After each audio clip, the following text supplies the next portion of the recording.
రోజులో 16 సార్లు సూర్యుడు ఉదయిస్తాడు. ఎక్కడో మీకు తెలుసా? భూమిపై ఉన్న వారు రోజులో ఒక సూర్యోదయం, ఒక సూర్యాస్తమయాన్ని చూస్తారు. అయితే ధృవాల వద్ద మాత్రం 6 నెలలు పగలు, 6 నెలలు రాత్రిని చూస్తారు.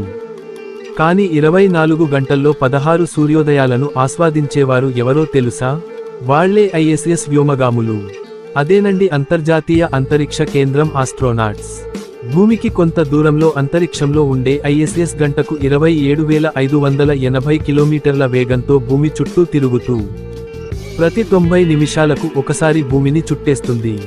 అలా భూమిని చుట్టే క్రమంలో అందులో ఉండే ఆస్ట్రోనాట్స్ రోజులో 16 సూర్యోదయాలు, సూర్యాస్తమయాలు ఆస్వాదిస్తారు. అంతేకాదండోయ్, అత్యంత వేడిని, చలిని కూడా ఎదుర్కొంటారు. ఐఎస్ఎస్ భూమికి, సూర్యుడికి మధ్యలోకి వచ్చినప్పుడు ఉష్ణోగ్రత 121 డిగ్రీల సెల్సియస్ చేరుకుంటుంది.